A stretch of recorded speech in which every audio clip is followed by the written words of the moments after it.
I have some good news and bad news. Okay, one of the things that we worry about, and appropriately so, is the risk of stomach cancer.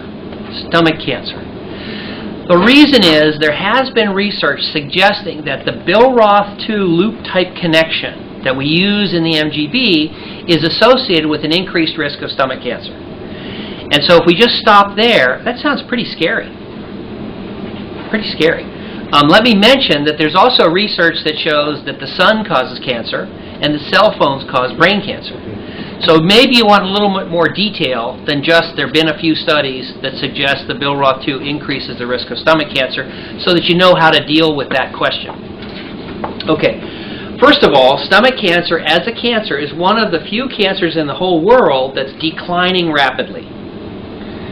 Research shows that the #1 causes of stomach cancer are environmental. That is, what we eat, and what we smoke, and what we drink.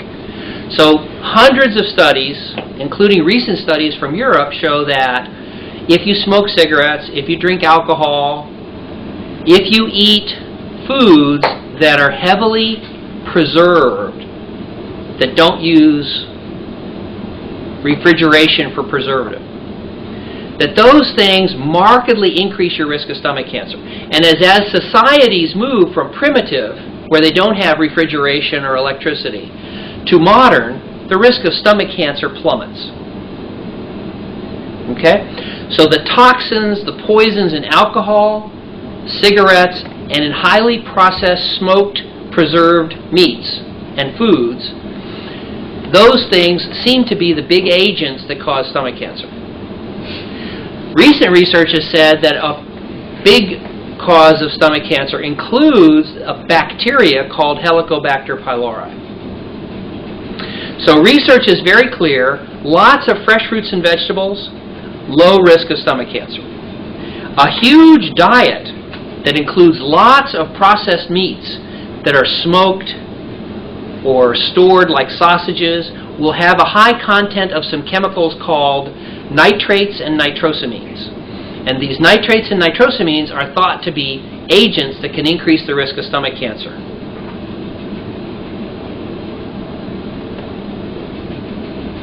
Those are big associations. The processed meats question is important when we look at high volume of eating them. In other words, if you have an occasional pepperoni on a piece of pizza once every week or two, that's not much.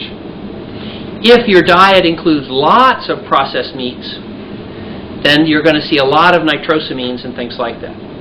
Now, there are other vegetables and foods that can be stored by salting them. And so you mentioned pickles. In Korea, there's something called kimchi and things like that. These are highly processed, salted vegetables which are preserved without refrigeration. So they're used in these kind of more primitive societies more commonly. And I'm not aware of research on pickles and kimchi and those kind of preservatives as to whether or not they're a big risk or not. So I don't have a good answer on, can I eat a pickle? On the other hand, if your diet is largely healthy foods, doesn't include lots of processed meats, my bias is that a mini gastric bypass or an occasional pickle are small factors in your overall health risk. Stomach cancer is dropping. In general, you're not eating a diet that's mostly preserved meats. Think of the medieval times when there was no refrigeration. All meats were smoked or sausages or preserved meats that didn't require refrigeration because there was no refrigeration. That kind of diet in the world today, high risk of stomach cancer, especially if they have alcohol and cigarettes on top of that.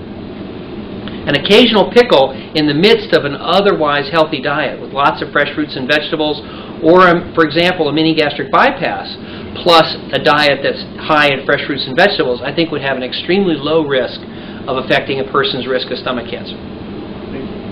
If you really got worried, you could go ahead and get biopsies and endoscopy. You could go ahead and take antibiotics against the H. pylori, and you could eat oranges and fresh fruits, which clearly decrease the risk of stomach cancer tremendously to offset that very slight risk from a pickle.